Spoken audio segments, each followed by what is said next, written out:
I'm Shelley Johnson with Kathy Tuccaro. You can hear us Tuesdays on TNCRadio.live at 8 p.m. Eastern on Women Road Warriors. And don't miss Steve Summers' Overnight Drive right here on TNCRadio.live. Weeknights, midnight to 5 a.m. Eastern. Brought to you by Hot Shot Secret.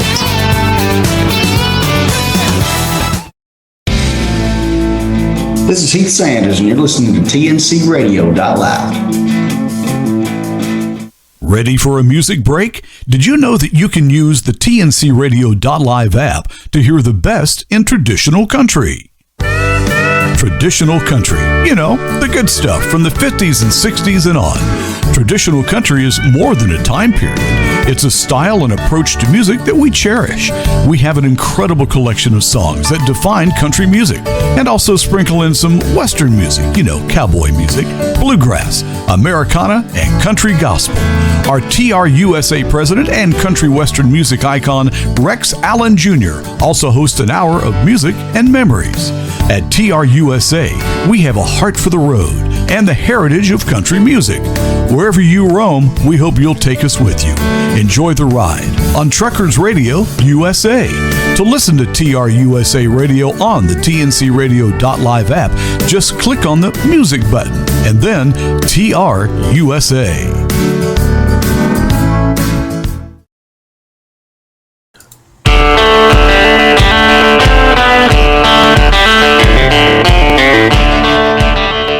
Welcome in TNCRadio.live. This is Highway Fever.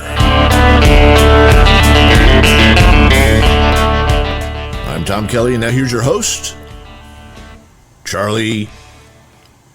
How are you, Charlie? I'm amazing, man. I am absolutely amazing. I'm so excited to be here on the network, and I want to thank everybody for their support, to all my truck drivers out there and all my friends and family that have tuned in. It's our hope you enjoy the show, you enjoy this network. A lot of great trucker content, news, information, sports. They got it all on this network. I'm just real excited, Tom. I'm excited. So, Charlie, we just started working together here very recently, and so your full name is Charlie Claiborne. Do you like going by Chuck, Charles, Charlie? What do you like to be? How do you like to be called? Everybody knows me, calls me Charlie or Charles, but I prefer Charlie. You prefer Charlie. All right, good. Yeah. And tell us a little bit about yourself. Where are you located? I live in Biloxi, Mississippi, 3 blocks from US 90 down here on the Gulf Coast. Fantastic. So you got to worry about those hurricanes during hurricane season a little bit, huh? Man, I got to tell you, we've really lucked out. We've lived here 12 years. And every major hurricane that was ever going to happen in the last 12 years completely missed our area. And like I said, I'm only 3 or 4 blocks from the water. Yeah. And we never been in any danger whatsoever. Well, we broadcast live from the shadow of the Johnson Space Center over here in Houston, Texas. We've had a couple in the last 12 years. But I tell you what, the folks in between us, Louisiana, oh my gosh, how many times have they been, it's headed right for you or it's headed right for me and the thing makes a left or a right and goes right up the middle of Louisiana? How many times has that happened in the last 12 years? I'll tell you something right now. The last one that hit the coast down there last year, I was actually delivering a load of sand for a drilling rig in Port Fourchon, all the way down at the bottom, very, very bottom on Route 1. And I was there the night the hurricane was starting to go out, pouring rain, guide wires down all along Route 1 because dispatch wasn't paying attention. And I got into Port Fourchon and the roads were closed. But believe it or not, they got me on location into Halliburton. And I had to wait till the next morning to unload. It's usually a 24-hour place, and had to wait because they had no power and couldn't unload me till they had light so they could see. But when the sun came up, Port Fourchon was gone. There was nothing there. The truck stop destroyed, buildings destroyed, harbor destroyed. Tom, I kid you not, there was literally a 40-foot, 50-foot shrimp boat in the middle of Route 1 where the toll booth is. Anybody that's listening has been down there. They know when you come across Route 1, make the turn and go up over the bridge, that boat was sitting right across the road when you made the right. Amazing. Yeah, Insane. of course, we had the near 60-inch rain here in Houston a few years back with Hurricane Harvey. Before that, we had Hurricane Ike back in 2008. That one was one that picked up a bunch of boats and scattered them all over the Houston area. I mean, right in the middle of I-45. And you had some serious flooding that year. There were actually deaths down there on the interstate where they got caught in the flooding under the overpasses. Yeah, I remember. Yeah, it was crazy. It was, but nobody could have predicted. I mean, they're like, well, how are we going to guard against this happening in the future? You don't guard against a 60-inch rain. Yeah, I mean, that's a 1 in 1,000 year, but it was an amazing thing. So I love living on the Gulf Coast, though. It was a culture shock for my wife and myself and my family. Yeah. We love it here. We love the people. We love the culture. I can't say enough good things about it. I love it. You don't talk like you're from Mississippi. No, because I'm originally from northern New York, way up north above Saratoga Springs in a little town called Glens Falls, Hudson Falls. Wow. So Hudson Falls, why does that ring a bell? All the big major paper plants. You got to remember that's the Adirondack Mountains. That's trees, forests. Finch Prine Paper, International Paper. Yeah. Some of the biggest mills they own are in those areas. And Saratoga, Man of War, Seabiscuit, a lot of the most famous racehorses in the world have come out of Saratoga. Yeah, so you hit it for me. International Paper. My dad worked for Bemis for many, many years, and his primary competitor was International Paper. And Bemis is based out of Minnesota, and they're you guys over there in the New York side. So I have heard of all that up there. Haven't been very far up in New York, not as far north as what you're talking about, but what the areas I've seen up and around New Hampshire, Vermont, and just to the just on the other side of the border there in New York, a beautiful area. Hudson Falls is right on the border with Rutland, Vermont. You come down Route 4. I lived right on Route 4. Okay, got it. About 30 miles from my house, you cross into Rutland, Vermont. We were up there a couple of years ago in October for watching all the leaves change, because we don't get to see that in Houston. We don't really have the leaves haven't started changing yet, really. But we don't miss the snow. My wife and I do not miss the snow. We miss the leaves, but I don't think my son wore pants for 5 years until he was graduated from high school here and got a job. He had flip-flops and shorts. Yeah, so, absolutely. Yeah, but we love it here. Well, good. I'm glad. And you've been driving for more than a minute, huh? 32 years. I'm going to break 4 million miles shortly after the first of the year, I believe. They're tracking it. Congratulations. Never had a ticket, never had an accident. Spotless PSP, spotless drive. I believe that trucking is a profession, and I act accordingly. I try to represent the industry to the best of my ability every day, and I'm proud of my record. You get a lot of people say, well, you think we're better, you're better than me. No, I've just been lucky, right? Because in truck driving, it's not a matter of if you're going to have an accident, it's when. Right. And it may not be your fault. So I've just been very lucky and blessed. It may not be your fault because who's going to get the blame? Exactly. It's always the truck driver's fault, right? Always the truck driver. You can be rear-ended by 4 cars and it's still somehow your fault. Absolutely. Yeah. It's, 4 million miles, tip my cap to you. There's not a lot of people out there who have that record. Now, I know there's, a few that exceed that, but not a lot. Not a lot. It's a thing that a lot of guys like me that have accomplished that. Like you said, there's thousands upon thousands of guys done it. And my hat's off to them as well, because I know what it takes to get where I am today. 32 years ago, I was a scared kid that they threw the keys to a Freightliner FLD, put a load of roofing slate on it over there in Rutland, Vermont, and said, it's got to be in Chicago Monday morning. I was terrified. But here I am today. I've been a trainer. I've been a teacher. I try to instill, good advice, good skills. I always try to teach my students the way I was taught. Like I said, trucking is my passion. And that's what led me to you in the end. I mean, If you look at how we met and the steps that got us to where we are at this moment, it was passionate. You listen to the people that I surrounded myself with and said, hey, these guys are on fire. They got passion for what they believe in. I just love the industry. I want to make it a better place. And I get that, and that comes through in everything that you do and that you say. Charlie, if somebody was going to write your biography and actually have asked you to invite somebody who could write your biography to join us in the next segment, but if they were going to write your biography, what would you want to make sure that they started with? They're going to start off and they're going to say Charlie was a fighter. A fighter? A fighter. I've always been a fighter, always been a little bit of a lightning rod. But I've always, I hope they remember me for my compassion. I founded Convoy for the Kids and raised money for the Children's Miracle Network for years. Hundreds, 500, 600 trucks showed up every year to do the parade and the convoy and raise money for kids with cancer. I always stood up when I saw something that wasn't right in our industry. I always tried to look out for I always thought you're your brother's keeper, right? You've got to, if you start the day off in a bad mood, you walk into the truck stop and you frown at everybody. I always try to get out of my truck, go inside with a smile.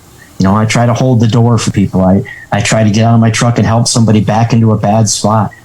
I've tried to be my brother's keeper, and I have failed at times, but I'm human. We all fail. Sometimes the things get overwhelming. In our industry, many people right this moment are disheartened. And I understand that because I've been there. What happens is that frustration turns into anger. Anger turns into acting without thinking. You let your passion override your emotion override common sense, right? And a lot of times this industry is very reactive and they're not proactive. So again, the things I'm trying to do is make them proactive, teach them the best ways to address their elected representatives. There are people that say it's too light-footed and we need to put the hammer down. We've tried that, and that is an unsuccessful, guaranteed disaster. You just. Now the only thing left for me to do is run. Strength in numbers, right? You get enough people calling, writing, showing up, putting in the work, calling their legislature. Then things start to happen. It's the old theory about being stung by one bee versus being stung by 1,000 bees. Which is worse, So we need to build some unity, some camaraderie, and some trust. Sure. Trust. And I think that organization that I'm part of, NADRA, I think that's a first step. And I am proud to be a member of NADRA. And I can't believe the difference between other groups I've been part of, other events I've been part of, versus the 50 people that serve on that council and how thoughtful they are about their industry. Well, we're going to talk a lot about the NADRA and several other things, too. Just real quickly before we go to our first break here, I was talking to some folks over at TMAF the other day, and they were giving us some stats from a recent survey of people across America. And they were asking them to rank the essential workers. Who are the essential people that you need in America right now? I was shocked by those results. Did you see that? I was shocked. Did you see that? Yes, I did. You go ahead and tell the people because they won't believe you, but it was an actual survey. Yeah, but medical people came in first, doctors and nurses. Okay, yeah, I think we all agree with that. Strangely enough, number 2 were people who operate grocery stores. And I guess that, after the pandemic, you realized how much you really need that local grocery store, Piggly Wiggly, Kroger, whatever it is that you have near. Number 3, and real close number 3, truck drivers. Yeah, they said that right now 96% of the American population considers this essential and supports what we do for the country. That's a big number. That's the biggest number we've ever had. Yeah, I mean that is really, really exciting, and we had them on the other day talking about all of that. Let's see, 87% have a favorable impression of the trucking industry, as opposed to pre-pandemic, it was 67%. It's amazing, isn't it? When there's an emergency, a disaster, or a pandemic, the truck drivers and the people in transportation come through every time. Most people believe that truck drivers, 72% believe that truck drivers are safe. When asked about truck drivers, 96% of Americans stated that they are essential to keeping the country's economy moving. They get it. Amen. They finally get yes, it. Yes, sir. How about that? Hey, we're going to take a quick break, step out for just a moment. We're going to be right back. You're listening to TNCRadio.live. This is Highway Fever with Charlie Claiborne. We'll be right back. Stay tuned. Dangerous weather conditions. Driving in the rain creates difficult and dangerous driving conditions for truckers. It's important for truck drivers to be alert and cautious when driving in the rain. Check out our 6 safety tips for truck drivers while driving in the rain. Slow down. Wet roads make it difficult for a driver to control their truck. A good rule of thumb is to drive 5 miles per hour below the speed limit. In some cases, you might have to drive more than 5 miles an hour below. Professional truck drivers adjust their speed according to the weather. When driving in dangerous conditions, only drive the speed you're comfortable with. Leave space. Leaving the appropriate amount of space between each vehicle will give a truck driver enough time to react. A fully loaded tractor-trailer traveling at 65 miles an hour needs about 5 seconds of space to stop. Drivers will have to increase the space between the cars while driving in dangerous weather conditions. Maintain your vehicle. Having your vehicle routinely checked will make driving in the rain more safe. Frequently check your truck's tires to make sure they have enough tread. Also, check your windshield wipers to see if they're working properly. Avoid standing water. Driving through standing water increases the chance of hydroplaning. Hydroplaning causes a driver to lose control of the truck and can result in serious injuries. Standing water also hides potholes and other debris that might be on the road. It's important to always avoid standing water while driving in the rain. Wear your seatbelt. Wearing a seatbelt is a requirement for all truckers, especially in dangerous weather conditions. Eliminate distractions. While driving in the rain, eliminate all distractions. If you drive with the radio on, turn the volume low so you can concentrate. Avoid touching your GPS or looking at it for long periods of time, and avoid using your cell phone. This blog on TNCRadio.live has been brought to you by the Truckers Network at app.thetruckersnetwork.net. Don't forget, you can hear all of our TNC Radio primetime shows again on our podcasts. Just go to tncradio.live/podcasts or search for tncradio.live wherever you listen to podcasts. Join Shelley Johnson and Kathy Tuccaro every Tuesday at 7 p.m. Central Time for Women Road Warriors on your driver navigation station, tncradio.live.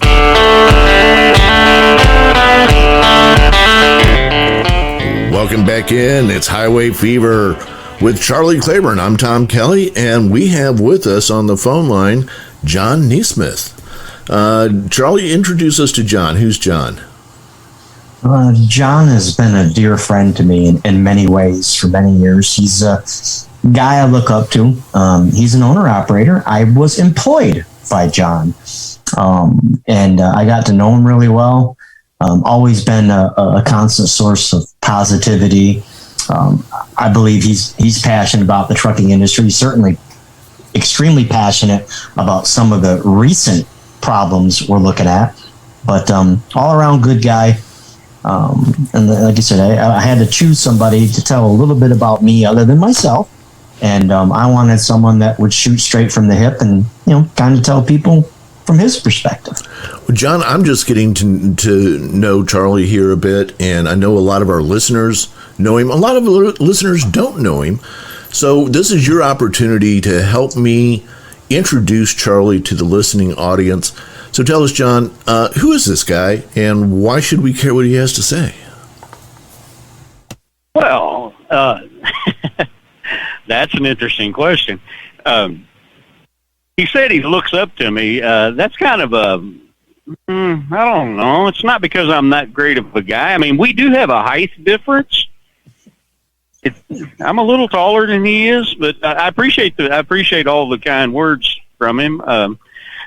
For the people that know Charlie, I mean, I don't know who Charlie is. I mean, it's Chuck or Little Buddy or a few other choice words at times. But for the people that know him and have had interactions with him, I mean, he's kind of hot or cold. I mean, people either love him or they hate him, but the problem is the people that hate him, they can't walk away.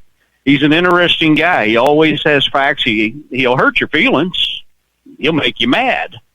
But you can't really nail it down that it's not the right thing, because he's always talking about the right thing. And so, you know, he's kind of like that politician kind of guy that, you know, you either love him or hate him, but everybody still wants to hear what he has to say. I think that would kind of sum it up really, really short. I mean, he no matter how you take him, I can tell you honestly from knowing him personally, outside of trucking things and outside of advocacy and even outside of you know, what you might assume, I've never known him to have an ill intention at all. He's really passionate about what he says and what he thinks and how he cares about things, and how you receive it is just how you receive it. But I've never known him to intentionally try to lead anyone in a bad direction. Gotcha. And I think that's important in today's world, where it just seems like people are looking to have an argument just for the sake of having an argument. The things that they argue about on social media and in the press and it's just, it's crazy. It's ridiculous. And, you know, we lack leadership right now in this country. I'm not saying anything that I think anybody would disagree with, right? Does anybody think we have strong leadership in either party? And by the way, in case anybody's wondering, I dislike all politicians equally. I mean, a pox on both your houses, and I mean that to the Senate, the Congress, Republicans, Democrats. None of you are leading us well right now. Nobody is. I'm not impressed with anybody. I can agree with that. Okay, none of you are impressing me at this point. We need leadership, and that's one of the reasons that I was anxious to get Charlie back on the air here, is that we need leadership, not just within the trucking industry, but just leadership across the board. And I see Charlie as a leader. Well, that's interesting, because the first conversation I ever had with him, I became acquainted with him over social media, which I'm not really big on. I'm really not. And I had kind of lost touch with the ins and outs of trucking, even though I've trucked for 38 years and still do and am right now. I didn't follow social media that well. And then when the ELD fight came along, my wife, she was on Facebook, and she started saying, hey, you know, there's some guys on Facebook that's, you know, talking about fighting this thing and, you know, rallying up and all that. So I got interested and started watching it. And I was a little encouraged, because when the conversation went away on the CB radio, you know, several years back, I thought, well, you know, it's just dead. People do what they do. And so I was kind of encouraged to see it all over social media, and I was just watching all the players. Oh, my goodness. I mean, they were all over the board. And like you say, social media, it was kind of like the old CB radio, but on steroids. You know, anonymity, picking at each other, you know, one-upping and all of that. And so I was watching all these guys doing live videos and talking about things. And then I ran across this little guy from down in Mississippi. And he caught my attention. And I said, you know, that's the guy. That is the guy. That if enough people would listen to that line of thinking, maybe something could be done. And so I started watching him and keeping up with what was going on with him. And, of course, then I seen some of the people that would attack, you know, because they all attacked each other. It was like a circle firing squad. And some way or another, I acquired his phone number. And he was was stepping back because he steps in and tries to do a really solid job with something, and then all the attacks come, and it's kind of like being a martyr, and you get beat down. And I mean, he's done it. I've learned that since then, that he's done it for several years, and it just wore him out. And so when he kind of took a step back and said, "Look, I'm not doing this. It's not worth it."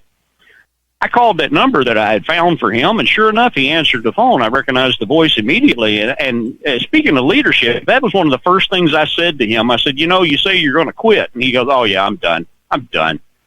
And he said, the other guy, he's the leader. This one says they're the leader. They got more following. And I said, "Well, let me tell you something, Charles. The leader, whether you want it to be, whether you like it, it doesn't matter. The leader truly is who the majority of people are willing to follow. And you have a responsibility for the people that are following you. You can't just step back and leave them. They've decided to follow your line of thinking and what you're putting out." And so I kind of encouraged him, and we just kind of built from there. And to the day, I mean, it's still the same thing. I talk to him a lot. He talks to me, bounce ideas off. I hear all the things that go around, the good things and the bad things that always come around. And I always just encourage him, and the leader is who the people will follow. Exactly. You don't choose to be a leader. Yeah. We have a lot of people who, in corporate America, a lot of people have manager, senior manager, vice president in the title, and all. I always look for who is the leader, not the person with the biggest title. Who's the leader? Right. And as we look at the NADRA, as we look at other things Charlie has done, we see him leading, and that's why we want to get the voice out here and get him talking to us about all of the different things that are going on in this industry right now, because there's no shortage of topics that need to be dealt with. We need to come together. We need to work as a unit. Look at all the stuff that's going on with the quarterbacks in the NFL. You guys are football guys, right? A little bit. Follow it enough to know. Yeah. You're not a successful quarterback if your team doesn't like you, if you can't work with your team, if they don't trust you, if they don't respect you, and they don't want to follow you. It's awfully hard to say, "Hey, go over here, run this route. I'm going to throw the ball to you." Whatever. Every great team has a great leader, and the trucking industry needs some great leadership right now. Because right now, if I was to say who are the leading people in the trucking industry, any names pop? I'll tell you, I make that easy. Without a doubt, I've been, like John said, I've been doing this as an advocate for 25 years. I've been around the block. But this group at NADRA, this council, 50 people, these are the people. These are the people that have set aside their differences, set aside the petty squabbles. They work things out together. They set goals. They accomplish them. This group, like I said, I'm very proud. It's inspired me to do what I'm doing with you, Tom, because like John said, you can only get attacked so much, because I don't know if it's jealousy or it's people misunderstand or what it is, but it happens. It happens to all of us. There are times when you see something going south, you don't want to be on a ship that's going down. You don't want to be dragged to the bottom of the ocean with an anchor around your neck because people can't work together. This group of people at NADRA is compassionate, kind, loyal, thoughtful. They work together. This is the group that if they can hold firm the way they've held so far, and they get through the 6-month period, this is the group to watch. Those folks at NADRA, I am not their leader. They let me speak. They allowed me to be the president. I'm trying to lead them by example and encourage them to do the things they do. And that is a powerful thing. But I am a member of that organization. I am a part of the team. And I'm telling you, NADRA, that's the group to watch. All right, those guys there. We're going to talk more about the NADRA here when we come back in just a couple of minutes.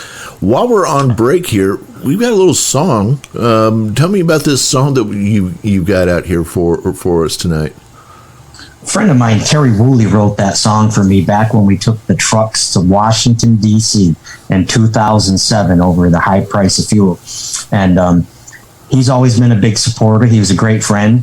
And Highway Fever kind of sums up how a driver feels behind the wheel every day. Got it. John, thank you so much for joining us and helping us to meet Charlie and get to know him a little bit better. We appreciate you joining. And starting next week, we'll have the phone lines open more. We'll have more people calling in. But wanted to just get somebody who doesn't have a dog in the hunt who could come up and say, hey, this is who this guy is. And I really appreciate your input, John. Not a problem at all. Have a good night. Thank you very much.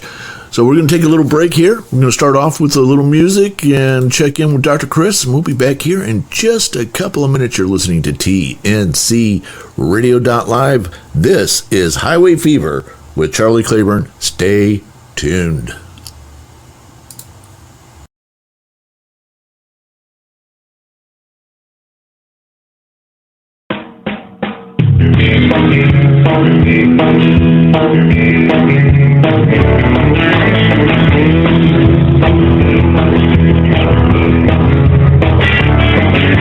Temperature's rising, my palms a little sweaty.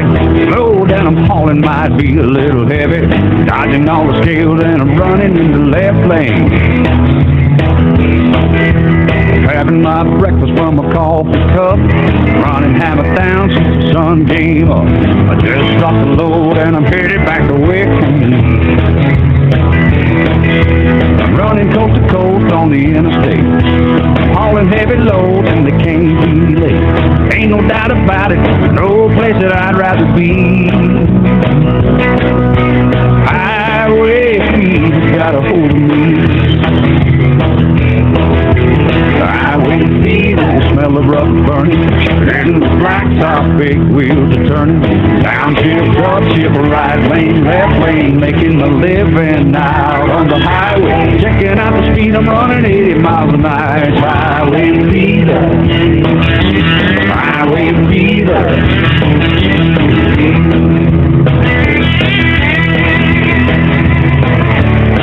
I got a high-tech cab and a turned-up motor. See me coming, better move it on over. You can wave goodbye to my tail lights. 27 days sitting out on the road. Long, long time for me to be gone. You can bet your rig I'll be home tonight. Running coast to coast on the interstate. Hauling heavy loads and they can't be late. Ain't no doubt about it, there's no place that I'd rather be. Highway fever got a hold of me.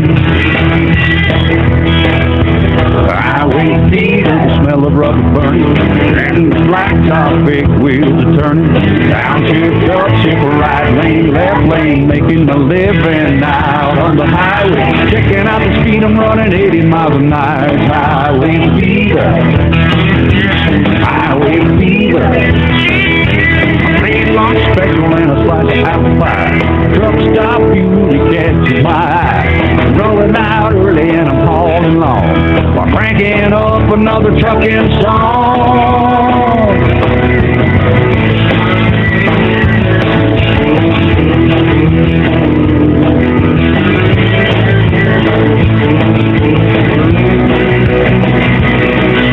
Highway fever, smell of rubber burning, and the blacktop big wheels are turning.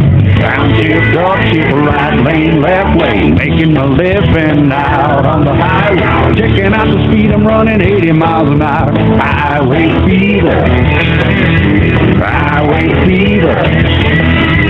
Checking out the speed, I'm running 80 miles an hour. It's highway fever, highway fever, highway fever, highway fever.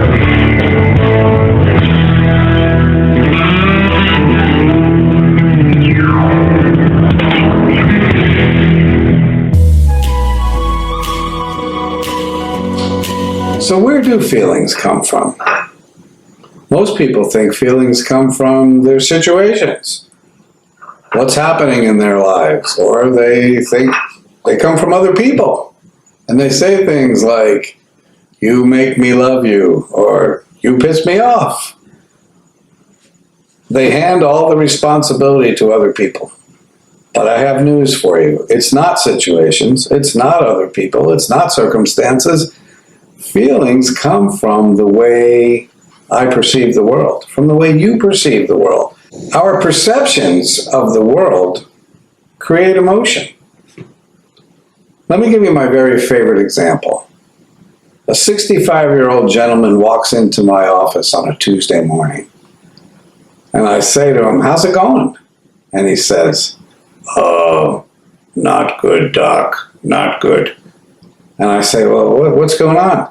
And he says, my daughter, she didn't call me, no card, nothing for Father's Day. How is he feeling? He's feeling hurt. He's feeling rejected. He's feeling unimportant. He's feeling unappreciated. He's wounded and he's angry and he's resentful. His perception is, with all the things I have done for my daughter over the years to support her and promote her, pay for her college, she skunks me for Father's Day.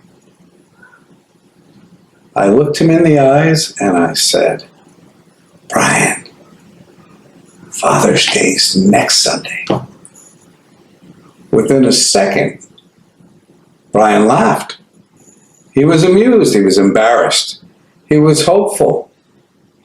All of his emotions changed in a split second. How did that happen? Not because the facts changed. The facts were Father's Day was on the calendar for the next weekend the entire time. The one thing that changed was his perception of the facts. He went from thinking, she doesn't care, I'm unimportant, I don't matter to her, to, oops, Father's Day's next weekend. She hasn't thought any of those things. Changing your thinking, changing your perception, changes your feelings. In the next Mental Health Minute, we're going to talk about some things that also create and contribute to our emotions. Hear the best of TNCRadio.live every night. It's TNC Radio Primetime. Interviews, music, information, and news you can use every night, 7 to 9 Eastern, 6 to 8 Central, TNC Radio Primetime.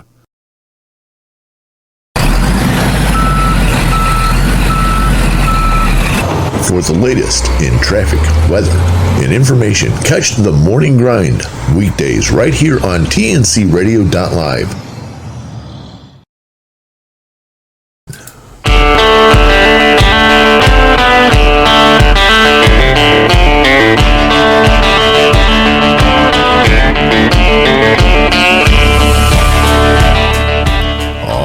Welcome back in TNC Radio.live. This is Highway Fever with Dr. I just gave you a promotion. Dr. Charlie Claiborne. Okay. With Charlie Claiborne. Happy to have you with us here on a Thursday night. We're live tonight, December the 1st, 2022. Charlie, so you've mentioned the NADRA, and not all the listeners. Now, we've been talking a lot about it on the station here for the last week or two or three, however long it's been. But for those who maybe that they didn't get the message yet, what is the NADRA, and why should a driver even care? Let me think about that. I want to sum this up the best way I can. First, NADRA is founded by drivers with a round table style way of doing things, right? So there's 50 members on the council. That's important to know because all of those folks of the 50 took the time to send an email to Matt Kilmer and Jason Vind. Those two guys are the reason I'm here. Matt Kilmer and Jason Vind made a TikTok video about bringing the industry together first before we could accomplish anything. Right. So these people, Jason and Matt and myself, get together. We form the NADRA. I was extremely hesitant. I didn't want another trucking organization. I didn't want to be part of another do nothing, go nowhere. Everybody's talking, but nothing's happening. So I gave it a couple weeks. I said, I'll give these guys 3 weeks and see what happens. And I watched it blossom. Every one of these 50 people sent an email. They wanted to be part of something. And I say 50, but there were hundreds of people. There's no way to vet and go through hundreds of people. And if you get a council bigger than 50, you're going to lose control. But I'll tell you right now, I watched these 50 people on Zoom work together, take turns, speak. I've never seen that in my life in a trucking Zoom meeting ever. They vote. Each person in the council votes on how we're moving forward, what we're doing. So the roundtable approach is what's different. The other thing that sets them apart is it's not just for owner operators. This is for company drivers who are grossly unrepresented in our industry. And owner operators, lease purchase. It doesn't matter their race, their religion, the color of their skin, their monetary worth, what they drive, what kind of clothes they wear. If you're a driver, you matter to this group of people. You know, as we were saying in the break, I have never experienced in all my years of advocacy a group of people that are more thoughtful. You know, we'll talk about it on the show later and other shows, but a lot of the things they're doing to build team, to inspire people to work together. You have to have team building, trust, and transparency before people will follow you, listen to what you say. You have to earn their trust. And I believe that's what NADRA is doing, is building trust, camaraderie, and trying to show people if we, you know, like I said, you get stung by one bee, it's not so bad. But if you get stung by 100,000 bees, people start to pay attention. And the message we're trying to send at NADRA is you have a voice, make it count. Make your voice count. And the 10,000 truck to DC thing, it's a great team building thing for the industry. I know there are hundreds upon hundreds of people that got these trucks and are mailing them to the Secretary of Transportation. By the way, all that information on the 10,000 truck to DC is on our website at NADRA2022.com. The first round of trucks went out in the mail today. So there's two ways to look at this. There are people that wanted to be negative and say, it's not going to work. It's not going to, it's silly. It's going to fail. Listen, this exercise didn't fail. Do you know why? Because it made the folks within NADRA and the people that are following us and the people that are choosing to work together, it made them stronger. So if we only get 5,000 toy trucks or 1,000 toy trucks, not only did we build our team stronger, which is going to allow us to work better together and serve the industry, but look at all the children that are going to get a toy that might not have got a toy for Christmas. Underprivileged kids, the Marine Corps is going to give these toys out. We've sent out press releases to hold the DOT accountable so that the toys end up with the Toys for Tots. We've notified news media who have gotten back to Matt Kilmer, NBC, some other places. They're very interested in the story. Might have something to do with the upcoming looming rail mess. I don't know. But they see this organization working together and doing something positive. It's a win. So even if we don't get 10,000 trucks, this is a win for our organization, and it's making them stronger so that they can go out and do the real work. That's what we did. That's what we accomplished. That's a win. We've seen a lot of these organizations kind of come and go. What is the secret to the success that you're seeing already here? What's going to make this different than those that, and you said some of this off the air, so I'm trying to get you to say it on the air. What's the secret sauce here? There is no secret sauce. Here's what's going on. There's people in the kitchen all the time, right? In the other organizations, they're putting ingredients into the mix, and then the house burns down because they put the wrong ingredients in, right? So the house burns down. What NADRA did is they took people like me and put us in a position where we can lead and teach and be part of it. People like John, who you heard from, we've been around these things. We know what ingredients to not put in the sauce. Okay. So they're learning from the mistakes of other organizations. What usually tears these organizations apart in the beginning, because I'm human, I've been part of them. They failed. They've failed horribly. I don't care if it's taking 500 trucks to DC or 100 trucks to DC or these rallies, slow rolls. They have the right intention, but they produce zero results and they fail. There's no foundation. There's no clear message. There's no camaraderie. Clear message is one thing. If you're going to do something like that, you need to have a constant source of information. You have to have information you can trust. All right. So our organization is holding themselves accountable. We have a code of conduct that every member has signed. We hold the board and the council to a higher standard than the membership, as it should be, right? So the foundation was built, the foundation was laid, they've taken steps, they've done things that when we say grassroots, let's use the term grassroots, Tom, all right? Because everyone can relate to that. 90% of the grassroots organizations that have been built failed because there was no foundation. They didn't believe in transparency. They couldn't work together, and egos always got in the way. NADRA, like I said, I have never seen anything like the people that were every day getting another email. Hey, count me in. I want to be in. And it grows and it grows and it grows and it grows, because when you do the right things start to happen. And Matt, Jason, Bob Murphy, Candace, Ethan, all these names you see on the website, they understand this is new. Their patients are going to be tested even by each other. But what they do is they work through those things, man. They talk about it. Someone has a problem with the way a press release is worded. It's a little frustrating, but what do? They get someone who knows a little bit about it. They work through it together. They make the adjustments. They finally agree on it, and they release the product. I mean, teamwork, accountability, transparency, honesty. They have it. And like I said, I believe this is the group to watch going into the new year. I think they're going to accomplish a lot of things. I think they're going to accomplish an amazing number of things. Hey, we got to take one more quick break. We're going to step out for just a couple of minutes and come back. We're going to wrap things up. You're listening to TNCRadio.live.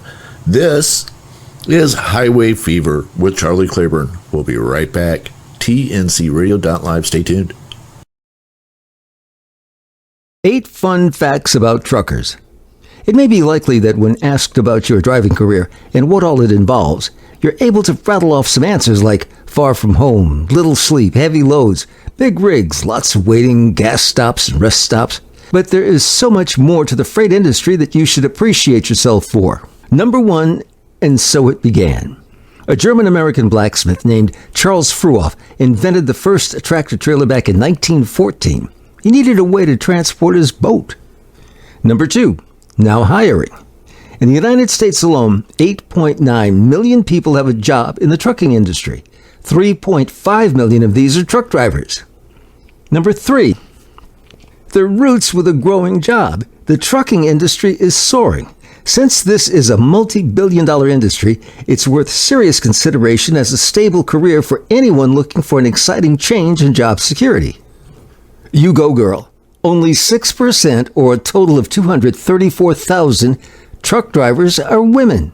Women are rarely the first to come to mind when we think about truck drivers, but these tough women are embracing the new family dynamics the pandemic has presented to all of us and taking on careers to keep their families and America rolling. Number 5, time to fuel up.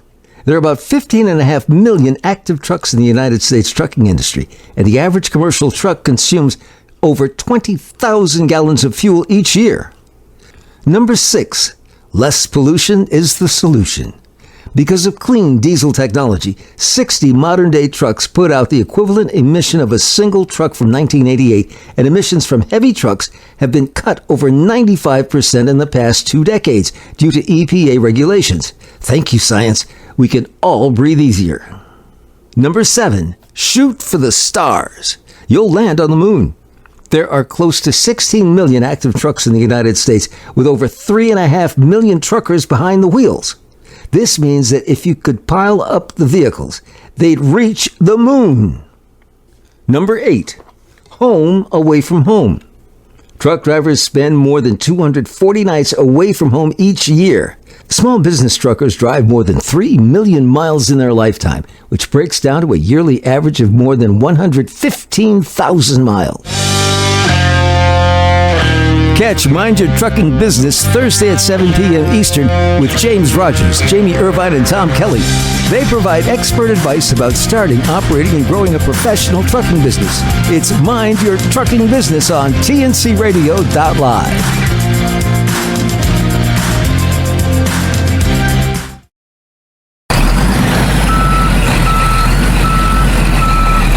You're listening to TNCRadio.live. Remember to tune into the Truckers Network radio show with Shelley Johnson, weekdays at 3 p.m. Central, 4 p.m. Eastern. Okay. Welcome back in, TNCRadio.live. Hey, Charlie, I kept meaning to ask you, what do you think about your walk-in music? You like it? I love the way the whole thing's laid out and working. I am, like I said, I'm blessed. I'm happy to be here. I'm looking forward to the future with this network. I really am. Well, good. And I think we've had an opportunity tonight for people to get to know a little bit about who you are and what it is that you're bringing to the table. Tell me again, for those who, again, not everybody out there has heard of the NADRA, and what if they want to know more, what do they need to do? Where do they go? They go to NADRA2022.com. NADRA 2022.com. 2022, as in the year 2022. Yes, sir. Right. Okay. And it's the numbers. You don't spell out 2022. It's NADRA 2022. Right. Yeah. Okay. .com. And from their website that has all sorts of information about who's what, who's doing what you're trying to accomplish, all that kind of good stuff there, right? Everything you need to know about our organization is on that website. Everything you need to know. Okay. And one thing I forgot to mention is what's really cool about NADRA is they're bilingual, right? We have Spanish-speaking people. We have French-speaking people. We have some people that speak Mandarin. And we brought so many people into this organization that if you speak Spanish or you speak French, Canadian, because again, we have members from Canada. Sure. Gidget is Canadian. So we're bilingual, and we have people available to give that message in another language. Fantastic. That's great. That's great to know. So the NADRA, we're going to be talking a lot about them in the weeks and months and years to come right here on this program. Charlie, I'm going to give the last minute to you here. What do you want to say to those who are listening for the first time? What can they expect from this show going forward? Man, we're going to have all kinds of information. We're going to give people facts. We're going to give them figures. We're going to challenge some of the issues. We're going to discuss these issues, and we're going to work together to solve some of these problems. You know, we're going to have DOT officers, compliance people come on the show, answer your questions, talk about the issues, and we're going to get some answers. We're going to try to get some results, and we're going to learn to work together. That's what we're going to do first. We're going to learn to work together and build trust. And I'm hoping I can earn that. It's been a great night. This was my introduction to everybody listening about who I am, what I believe, what I stand for, what I support. So I'm looking forward to the next episode, and I hope you join me here on Highway Fever on the TNC Radio Live. And man, it's been a great night. Thank you for everything you do, Tom. Thank you to my faithful listeners and my friends. And we'll catch you next week here on Highway Fever. Fantastic. We'll be back next week, same time, same channel, right here, TNCRadio.live. Stay tuned for more great programming coming right up.